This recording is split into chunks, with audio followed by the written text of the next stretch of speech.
flipping naked garlic too. First thing we're going to plant is the elephant garlic because it's the biggest. So we want to do it. The idea is to do it in stages. Now when we plant, we don't only try to plant for just because we like to plant certain things. We like to plant for medicinal purposes as well. Garlic's very, very good for cholesterol and high blood pressure, from what I've learned. So we try to keep it as natural as possible also, in terms of staying away from medications.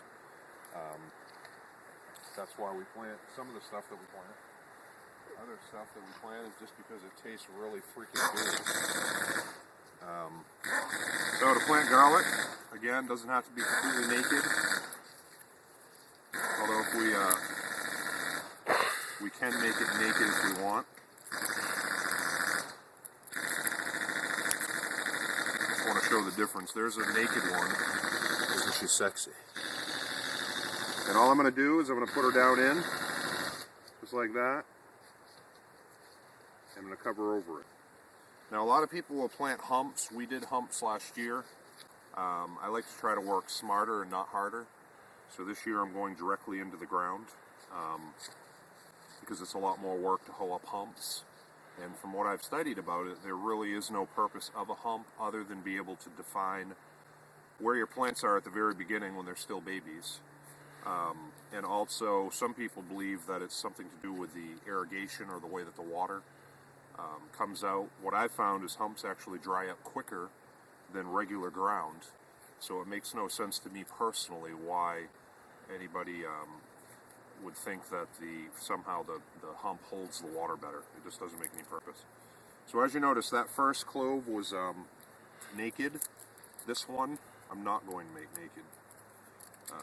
Just going to put it in with a layer or two of skin on it.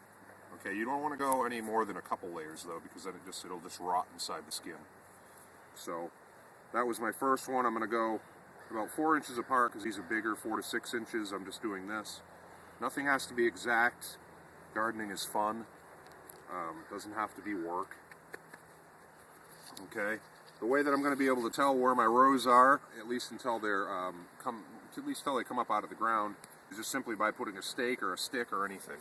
I've got one at this end and I've got one down there at that end. Okay, several cloves in this one. Okay, so you pretty much get the idea. Garlic is seriously that easy to plant. On the smaller ones, the scapes that I showed earlier, we're going to plant those just a couple inches apart. The fill-ups we're going to plant again 4 inches apart. Again, these are 4 to 6 inches apart because they're bigger. And that's it. So that's the art of planting garlic. Until next time.